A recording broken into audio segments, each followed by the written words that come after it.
My name is Olivia. When I was 16, my parents said they wanted the whole family to take a relaxing vacation. Just the three of us.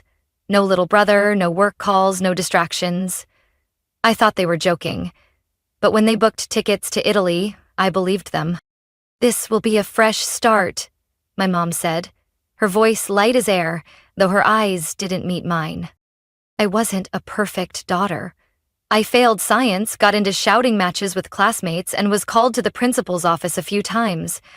But I never imagined those would be reasons enough for them to take me out of the country and then disappear. At first, the trip looked just like a typical holiday postcard. Rome glowing in golden sunlight, cobbled streets, icy gelato melting on the tongue. We took pictures at the Trevi Fountain. My mom hugged me gently from behind while my dad held the camera like we were truly a family trying to heal old wounds. I wanted to believe it. I really did. That morning, we had breakfast at the cafe below the hotel. Dad ordered his usual black espresso. Mom picked a pastry and wore her brick-red lipstick, the one she only used on special occasions. I sat across from them, eating and texting my best friend back home. "It's okay. I think they're really trying." Then my mom looked at me and said, barely louder than a whisper, "Let's take a walk, pick up a few souvenirs. Just 15 minutes. I nodded, not thinking twice. But 15 minutes turned into an hour, then 2, then 3. No texts, no calls. No one came back. I stumbled to the front desk, asking for my parents' names. The receptionist looked confused, then said, "They checked out this morning." I froze. I ran upstairs and pounded on the hotel room door, but my keycard no longer worked. A staff member helped open it. Inside, empty. No luggage, no clothes, not a single sign I had ever belonged there. My phone was dead. I had no passport, no cash. Even my small backpack, my constant companion, had vanished without me noticing. I collapsed in the hallway, hands shaking, heart pounding. Every call to my parents went straight to voicemail. I kept texting, one frantic message after another. "Where are you? Is this a joke? I'm really freaking out." No reply. That night, I slept on a bench at the train station. The wind off the tracks was sharp and cold against my face. Every train whistle echoed like a slash through the silence. I had imagined many awful scenarios in my life, but never this, that my own parents would leave me behind, in a foreign country. The next morning, I found a small folded note in my jacket pocket, written in my mom's familiar handwriting. "You're 16, old enough to survive." No apology, no explanation. Just one sentence, cold, final, and ringing in my head like the last snap of a thread I'd been clinging to. I didn't know where I was. I didn't know where to go. Everything had disappeared. Not in a nightmare, but in a painfully real moment. And I realized they didn't just leave me behind. They had erased me from their lives. I don't remember how long I walked after leaving the hotel. Just that my feet burned, my eyes stung from exhaustion, and my stomach screamed for anything. I wandered the cobbled streets of Rome, tucking myself into narrow alleys to avoid strangers' stares. Night fell quickly, colder than I expected. No blanket, no one, just a stone bench under the shuttered front of a store. I curled up, arms wrapped around my stomach, trying not to cry, but the tears came anyway. Every honk, every footstep made me flinch. I had never felt fear like that. Not fear of the dark, but fear of belonging nowhere at all. By the third day, hunger had dulled all taste to bitterness. I passed a tiny bakery on the corner of Via Mariulana. The smell of baking flour and melting butter teased every cell in my body. I stopped. A tray of fresh baguettes rested on the windowsill, probably left to cool. I didn't think, my hand reached out. Quick, sneaky. Just hoping to grab one before anyone saw. But another hand caught my wrist first. I froze. Trying to steal? The voice was low, firm. No anger, no scolding. I turned slowly. A woman, around her 60s, hair white as snow tied into a bun, flower-speckled apron, stood in front of me. She looked right into me, like she could read everything I didn't say. I said nothing. I couldn't. Hungry. I nodded, barely, as if moving too much might shatter me. You take bread, you wash trays. Until I can see my reflection in them, I don't believe my ears, but she wasn't joking. She unlocked the door and gestured me inside. Her name was Marta. She had owned Forno di Marta for over 30 years. No husband, no kids, just an old oven, an aging cat named Espresso, and hands hardened by flour and fire. That night, I scrubbed nearly 20 baking trays caked in oil and burnt crumbs. The water was freezing, the vinegar cleaner clung to my skin, but I had never felt so grateful. Good enough, Marta said when I finished the last one. Upstairs, last room, down the hall. Old mattress, thin blanket. Not fancy, but better than the street. I stood silent, wanting to ask why she did this, but she had already turned, back to her rising dough. The room was tiny, barely fit a bed, a desk, and a flickering yellow lamp. I curled under the faded blanket. For the first time in days, I slept. No train whistles, no hunger pangs, no fear of being forgotten. The next morning, Marta was already baking before sunrise. I smelled coffee. I stepped into the kitchen, and before I could speak, she placed a warm croissant in my hand. Eat. Then learn to shape dough. She never asked about my past, never asked why I was alone. Maybe she already knew. Or maybe she understood that some questions are best left unanswered. Day by day, I learned to feel when the dough was just right, to twist my wrist to dust evenly, to gauge the oven heat by its hum. Marta didn't teach with instructions. She taught with glances, with do-overs, with quiet corrections like, better next time. I didn't know how long I'd stay. I didn't know what tomorrow held. But in that little kitchen, with a meowing cat and the warmth of the oven, I started to believe I might survive. Maybe even begin again. In the early months at Marta's bakery, I just existed. But once the hunger faded and my hands adapted to flour and fire, I started to think beyond survival. I couldn't remain the abandoned girl forever. I needed to do something for myself, beyond myself. Or at least discover who I was without anyone guiding me. One morning, while taking out the trash behind the bakery, I found an old backpack dumped near the bins.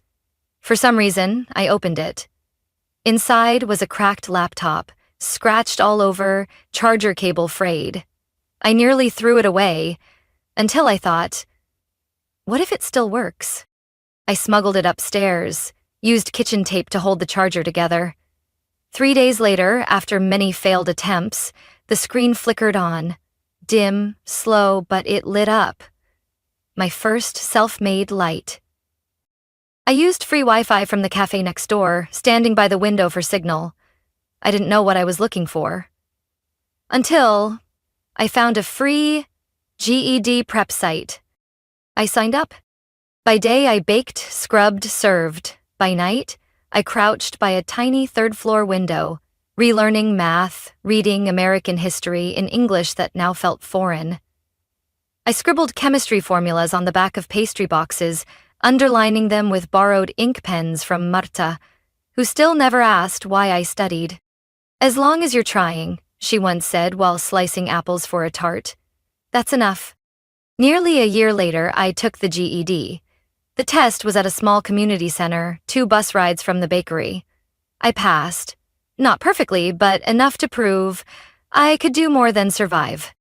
I'm not sure why I grew obsessed with business. Maybe because I feared dependency?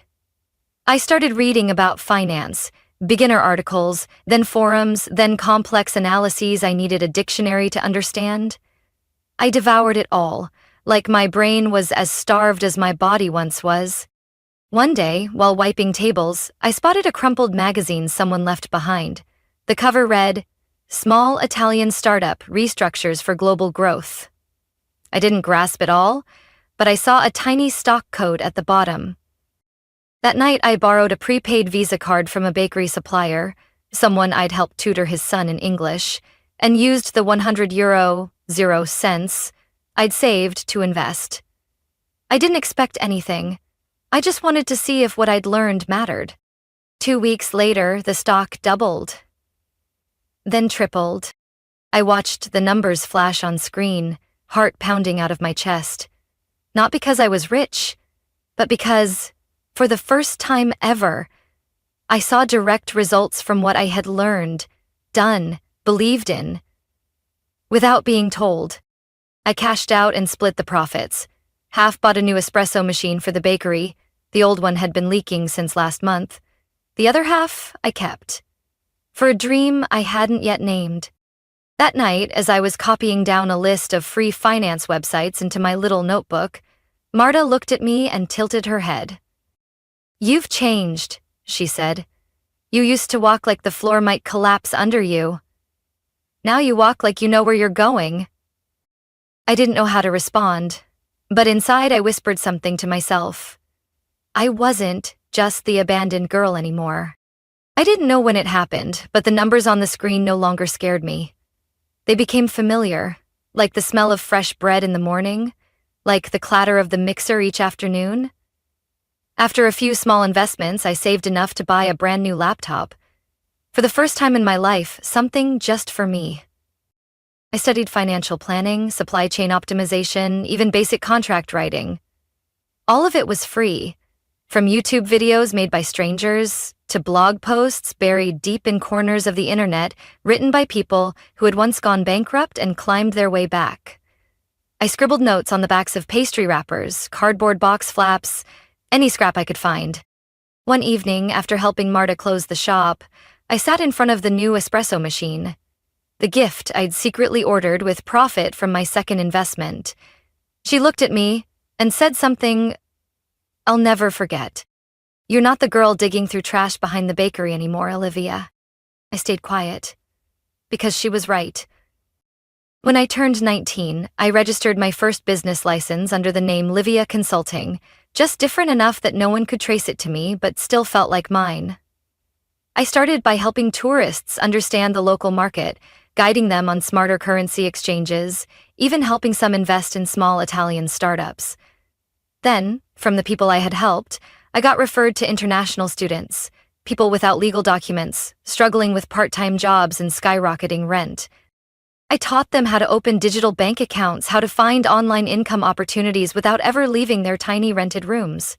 I showed them how to save every euro, and how one day that same euro could fund the dream they thought they'd lost.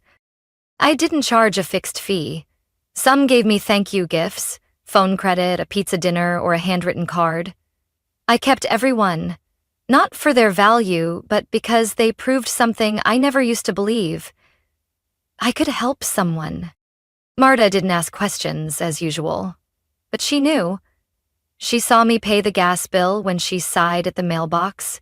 She said nothing when I installed a new security camera after someone broke the bakery window. And on a crisp fall morning, when I handed her the first smartphone she'd ever owned, with large fonts and a speed dial button labeled Livia, she simply smiled, sipped her coffee, and nodded. "This old lady doesn't get these apps," she said, "but she knows how to say thank you." I still kept in touch with a few people from the US, people I once called used to know, but I never told them what I was doing. I didn't post anything online except the occasional photo of pastries to promote the shop. No one knew that Olivia, the girl once left behind in Rome, was now the quiet financial advisor to nearly 30 clients across Europe. I started sending money back to the US, not to my family, but to youth support centers in Ohio, the state I once lived in. Each month, I picked a different program. A life skills summer camp, a free coding class, a mental health group for teens rejected by their families. I never put my name. I just signed. From someone who survived. One day, Marta found me slumped over the counter, surrounded by finance papers and glowing spreadsheets. "What are you building?" she asked. I looked up and smiled. For the first time, truly. A place for people no one believes in. To start over. She stared at me for a long time, then said quietly, "Then don't forget to start with yourself." That night, I stood outside the closed bakery, watching the streetlight cast its glow on the stone pavement. I understood more clearly than ever. I was no longer a deleted footnote in someone else's story. I was writing my own. I was in the flower room, flipping through financial reports for a client, when Marta walked in, holding a crumpled newspaper someone had left on the morning coffee table. She didn't say anything. She simply placed it on the stainless steel counter and tapped a small box in the lower right corner of the real estate section. I leaned down. The dim light hit the bolded print. Foreclosure property, lakefront lot, Westwoods, Cincinnati, Ohio. Auction at end of month. I looked closer at the address. Every number, every letter carried weight. I'd written that address on hundreds of school forms. I knew every crack in the road in front of that house, every creaky hinge that groaned in the wind. It was the house my parents bought after they abandoned me in Rome. The one I'd seen in photos they posted online with fake captions like, "Fresh start. Grateful for the peace life has given us." Now, that house was listed for foreclosure. I sat in silence, not because I was sad, but because somehow the world had just handed me back a key I thought was lost forever, a key to something that had never really closed. "What are you going to do?" Marta asked, eyes sharp as if she could see straight through me. I didn't answer right away, but that night, when the oven was off, I opened my laptop and began researching the auction. No one could know who I really was. If they recognized me, everything would fall apart. I registered for the auction under Livia Consulting, using perfectly legal paperwork. The business account was ready. The funds were ready. Not much for the wealthy, but enough, after 3 years of cautious investing. Everything was arranged quietly. I booked my flight to the US for the first time in 4 years. On the connecting flight from Rome to New York, I didn't sleep. I just stared out the window, where the thick layers of clouds looked like a foreign land. I used to think I'd never return, but I understood now, this wasn't returning, it was coming back, with a different role. I arrived in Cincinnati on a freezing early winter morning. The auction was held outdoors, in a parking lot outside the county administration building. People stood in small groups, thick coats, numbered paddles, documents in hand. I wore a charcoal gray suit, my hair tied up, thin-rimmed glasses. No one looked at me twice. Marta stood beside me, calm as a steady tree. When I leaned in to whisper a number, she raised the paddle, on time, without hesitation. The price climbed faster than I expected. A middle-aged man, likely a broker, kept bidding. Every time Marta raised our number, he glanced our way, confused by the two unfamiliar women. I didn't blink. When the auctioneer's gavel came down and announced sold to number 162, I didn't smile. I didn't exhale. I just stared at the printed confirmation from the mobile printer. The address they once called home, now under a company I built from the wreckage they left behind. I didn't feel victory or revenge. What I felt was closure. Like I'd finally shut a door I was once too afraid to walk through. We left the lot in silence. Only when we were in the car did Marta speak. "You could have walked away, but you looked it in the eye. That's the difference between running and continuing." I turned to her. Her eyes held sorrow but no fear. Maybe because she understood, just like I did. Sometimes, to be truly free, you have to return to the place that caged you and unlock the door yourself. I nodded. And I knew the hardest part was just beginning. The meeting was scheduled at a small real estate office on the outskirts of Cincinnati, the kind used for signing deeds or renegotiating rental agreements. I chose it on purpose. Quiet, private, No nosy stares or gossiping voices. Everything had been arranged through my attorney, the only one who knew the full truth of my identity in this deal. I arrived 15 minutes early, neatly dressed, hair in a high bun, wireframe glasses, no makeup, but a cold, composed expression. I sat alone in the conference room with a glass of water, listening to the ticking clock, not afraid, just quiet. Like I was watching my 16-year-old self again, curled up in a strange city, waiting for an answer that never came. The door opened. 2 people walked in.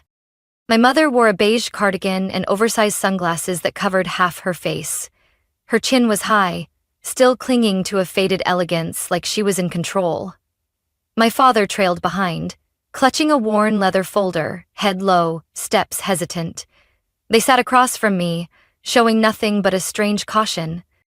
They didn't recognize me. Not a flicker of hesitation, not a familiar gesture. To them, I was just the rep from a company that had bought the house they were living in. I took off my glasses. The moment stretched like a slash through the air. My mother stiffened, lips parting as if to speak, but no words came. My father blinked twice, then looked down.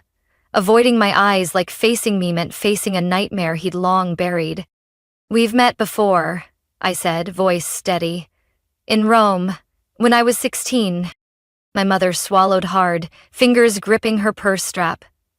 We thought it would be easier for you," she said, her voice fraying. "We thought, if we disappeared, you'd hate us less." I tilted my head, suppressing a bitter smile. "Instead of saying goodbye, you chose to disappear completely. Left me in a foreign country, no money, no passport, no message except, 'Old enough to survive?'" My father still wouldn't look up. I flicked the deed and slid it across the table. "I'm the one who bought the house you live in. The paperwork is fully legal. You have 30 days to leave." "You can't do this," my mother whispered. This time, there were real tears, but I knew they weren't from regret, only fear. "Can't?" I leaned back. "I used to wait for you to come back for me. Just once. But that never happened. I don't need an apology anymore. I need closure." Marta walked in right then, holding a folder. She said nothing, just placed it on the table and gave me a sharp, calm nod. "We'll send the formal move-out schedule tomorrow," she said, voice colder than steel. "If you need help relocating, our company can refer someone." My mother shook her head, nearly sobbing. "We're family, Olivia." I stood. Family doesn't abandon each other in a foreign country and walk away like their child never existed. You made your choice, and now, I've made mine. I walked out without looking back. I didn't need to hear another word. I had lived long enough in silence to know this. Sometimes, words don't need to be long. Just timely. And I had just reclaimed the one thing they took from me. My right to choose. Less than a week after the meeting, I began to see my name appear on social media. Not in congratulations, but in venomous posts from the very person who gave birth to me. She's been poisoned by money and power and came back to steal her parents' home.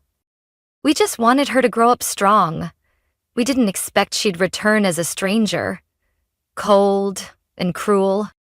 Under each post were hundreds of comments. Some were sympathetic, some furious, but most came from people I had never met, ready to judge a daughter who had kicked her parents out. I didn't respond. I didn't need to win online. I just needed to win in real life. Right after they moved out of the house, on time, without a word, I began renovating everything. The house that once symbolized betrayal was now becoming the foundation for something else. A safe place for girls who had been abandoned, just like me. I renamed the house Second Light, because I believe sometimes the first light goes out too soon, but that doesn't mean it's the last. I repainted the worn yellow walls in a soft, calming blue, got rid of the cold, heavy furniture and replaced it with cozy fabric sofas, warm bedside lamps, and secondhand bookshelves I collected from local libraries. The Live, Laugh, Love sign that used to hang in the living room was replaced with a simple framed quote, "You were not made to be invisible." The master bedroom became a shared space. I put in 2 bunk beds, each with its own little world, new mattresses, soft body pillows, and lockboxes for personal belongings. Marta, or as the girls later called her, Mama Marta, took charge of the kitchen. She taught them how to knead dough, how to keep an oven's temperature steady, how to make a perfect peach tart. But more than that, she taught them patience and trust, something it had taken me a long time to relearn. Our first session had 3 girls. Jamie, 17, kicked out after revealing she didn't follow her family's religion. Asha, 18, who wandered near the train station after her stepfather refused to take her in when her mother passed. And Zoe, 15, who didn't speak a word for the first week, just stared at the floor and nodded when spoken to. I didn't ask too many questions. I just said, "If you're here today, then you deserve to stay." We had dinner together every Saturday. I didn't allow phones at the table. Hands held spoons, mouths could smile or stay silent, if that's what someone needed. No one was forced. But slowly, short answers turned into stories. Silence gave way to laughter. One day, I saw Zoe quietly place a slice of Marta's toast on Jamie's windowsill, with a folded note, "In case you're hungry tonight." I didn't intervene. I just stood in the hallway, leaning against the wall, and smiled quietly. I continued my online consulting work. Part of the earnings went to keeping Second Light running. The rest went to funding job training programs and online courses for the girls. No one needed to know where the money came from. All they had to know was here. No one would ever be left behind again. Every time a new girl arrived, I took her upstairs to what used to be my bedroom. It had been split into an office and a reading nook. I let her sit down, then pointed to the wooden sign above the bookshelf. The words were carved by hand. "We don't promise to replace your old family, but we will not disappear." Then I handed her a pair of slippers, clean pajamas, and asked one question. "Tonight, would you rather sleep or talk?" The answer didn't matter. What mattered was, she had a choice. I didn't need to explain myself to the world. Because this house, the laughter from the kitchen, and Jamie's shy morning hugs were the only answers I ever needed. I didn't need validation from the past. I just needed to turn it into a foundation for something better. And now, I had. That afternoon, the sunset poured through the big glass window behind the kitchen, bathing everything in gold. From the edge of the table to Zoe's hair as she folded napkins quietly at the corner. The scent of cinnamon cookies mixed with the giggles upstairs. Asha and Jamie were fighting over tonight's playlist. It was a special evening. The 1-year anniversary of Second Light. I stood by the old door frame that used to whistle with wind on freezing nights when I was the forgotten child. Now, that very frame held a string of tiny lights, twinkling gently after dark. Nothing fancy, no flashy decorations, just things that truly belonged to people, not appearances. Marta stood at the counter, sleeves rolled up, showing a new girl how to slice apples safely. Her name was Eliza, 14, quiet and jumpy when someone raised their voice. But under Marta's hands, she softened. I watched them, then looked away, afraid to break that small, fragile moment. Because I knew, for Eliza, those apple slices were more than just fruit. They were the first taste of what it meant to stay. The door creaked open. Jamie peeked in, hair in a lopsided bun, voice excited. "Olivia, we found your old Bluetooth speaker. It's ours now." I laughed softly, hands up in surrender. "Just don't play rock at midnight, deal?" Jamie winked and vanished upstairs, laughter trailing behind. The party started soon after. No big cake, no confetti, just warm food, music, and the kind of glances that said more than any family dinner I'd ever had before. Everyone brought something, a story, a keepsake, a whispered wish. We called it the relight ritual. I stayed behind after everyone had gone to their rooms or sat on the porch listening to Marta's old Italian tales. Alone in the warm kitchen light, I held a cup of herbal tea that had long gone cold. On the table was the framed note I'd hung on the first day of renovations. Not a family photo, not childhood memories, but a piece of paper with these words: "We don't begin in perfect places, but we begin again, together." I closed my eyes. And for the first time in years, I didn't hear echoes from the past. No flashbacks of standing alone in a Roman square. No quiet ache of a forgotten child. I saw Eliza asleep on the armchair. Jamie tucked a blanket over her, spoon still in hand. Asha turned on the hallway light, casting a soft glow through the window. Marta stood outside, broom in hand, humming an old Italian song as she swept leaves. Everything in this house once carried the stain of betrayal. Every creak, every shadow, every door I once hated. Now they were filled with laughter, warmth, and new life. I stepped into the backyard, looking up at the golden lights glowing under the porch. The night sky was clear, stars twinkling, wind rustling through the trees like a gentle blessing. Second Light wasn't just a shelter. It was a declaration. Proof to anyone who had ever been abandoned, labeled a burden, or made to feel invisible that we don't need to be accepted to exist. We just need a place to begin again. The right way. I looked back at the house, no longer a ghost from memory, and whispered, for no one to hear but myself, "This isn't just a house.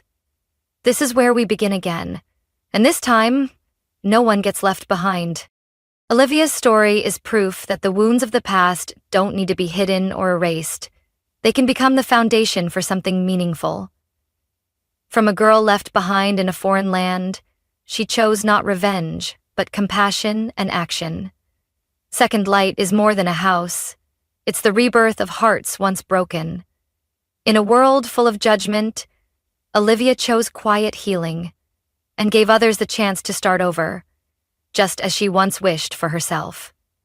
What do you think of Olivia's journey and the choices she made? Share your thoughts in the comments below. And don't forget to follow the channel for more heartfelt and powerful stories about life and family.